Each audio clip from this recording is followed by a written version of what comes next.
जी अस्सलाम वालेकुम। होर सुनाओ की हाल? ठीक ठाक हो? ज़बरदस्त हो? सेटमेंट हो? होर सुनाओ किस तरह दिन गुजर रहे? तुहाडे रोज़े अच्छे जा रहे हैं? दिन बड़े ज़बरदस्त ठंडे दिन ने, इस वास्ते रोज़े रखो, रोज़े रखने चाहिए और ये च ही साडी कामयाबी है और ये च ही साडी भलाई है कि अल्लाह तौबा करिए और उस तो बाद करोना तो अल्लाह सानू निजात देवे। क्योंकि करोना के केसेस इस दफ़ा जोड़े करोना के केसेस दसे जा रहे हैं वो 16,000 तो उत्ते चल गए ने कन्फर्म केसेस जोड़े आए हैं। जबकि वो केसेस जोड़े दूसरे केसेस ने वो तकरीबन तादाद उन्होंने जोड़े तजियाकार जोड़े आज़ाद ज़राए कह रहे हैं वो 30,000 के कोल ने, क्योंकि दस नहीं रहे उस सही तरह लोग जोड़े छुपा रहे हैं। साढ़े आदत है कि लोग छुपा जाते, करोना कह के छुपा जाते, हालांकि इसका इलाज कराना चाहिए। इस तरह पहला कि जिस तरह पहले जिस तरह लाहौरों और फैसलाबाद लोग कई भज गए थे, जो पता लगा कि उन्होंने कोरोना वायरस है वो कई ने तो पुलिस वाले मारिया उतों भज गए, तो बाकी ये दसते नहीं है, यानी कि अपने शो नहीं करना चाहते, ये अपनी बहुत बड़ी इंसल्ट समझते। हालांकि इंसल्ट नहीं है, इलाज कराने बजाय कि मौत के मूँह जान अपना इलाज कराना चाहिए। तो दूसरा है कि कल दे आवाम ने भें के छित्र मारे, भें के एंकर पर्सनां नूं, तो इन्हां दा इलाज भी इहो ही सीगा। ये जिहड़ी मर्जी गल कह देंदे, जिहड़ी मर्जी मूँह चाही गल कहती, जो मर्जी कहता, बस इन्होंने ड्रामेबाजी शुरू की है। ये यानी कि कई सालों तो बाद साढ़े इत्थे, हालांकि जिहड़ा साढ़े यानी कि मुख्तलिफ एंकर पर्सन इन्हां दा ये हाल है कि ये जिन्हों मर्जी इदारे नूं कह देंदे, इन्हां के साडा कि पाक फौज का जिहड़ा मुकद्दस इदारा है उन्होंने भी नहीं बख्शिया। यानी जिन्हों को पाक फौज जिन्हों को महफूज नहीं है, उन्होंने को दूसरे इदारे किस तरह महफूज रहणगे।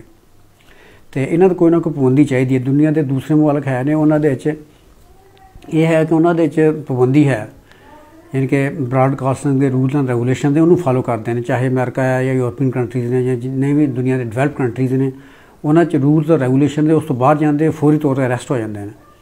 इत्थे कि साढ़े मुल्क की ज़्यादा आज़ादी है और ये आज़ादी ज़्यादा आज़ादी का लोग जो नजायज़ फ़ायदा उठाते हैं।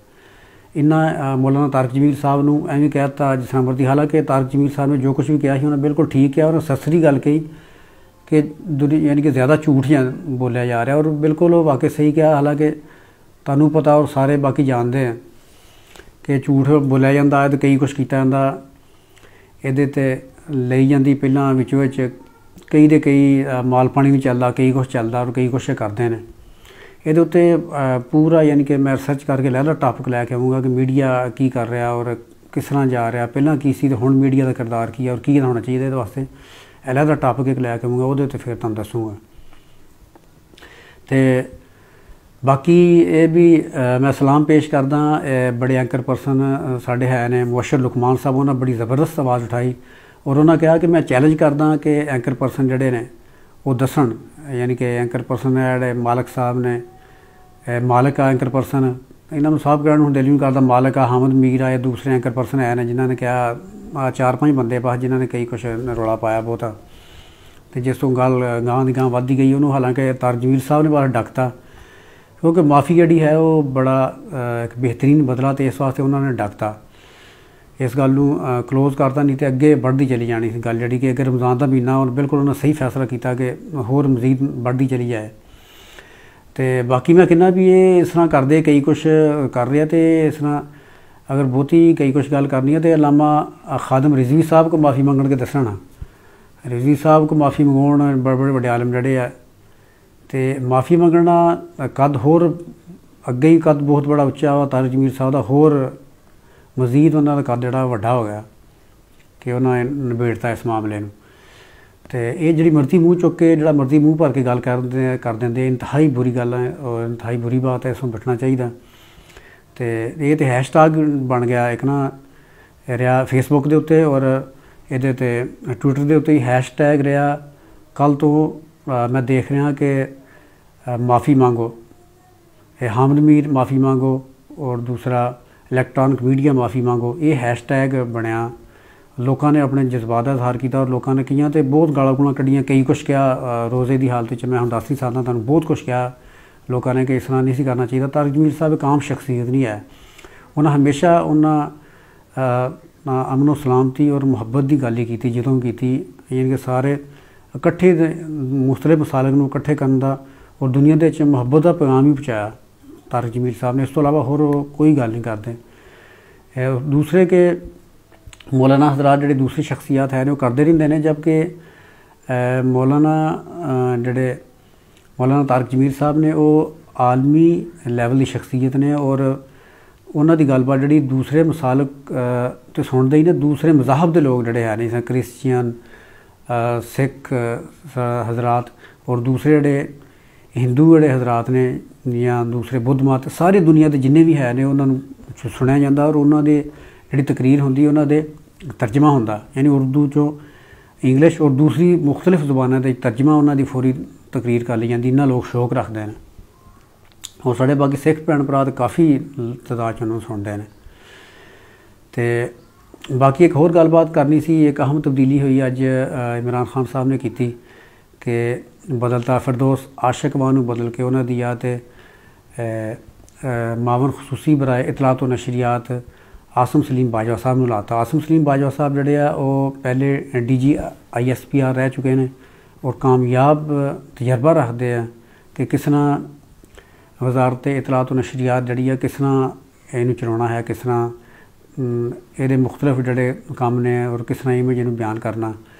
और उन्होंने उपर वफाकी वज़ीर इतलात व नशरियात लिया शिबली फराज साहब ने। शिबली फराज साहब जिहड़े वो इस टाइम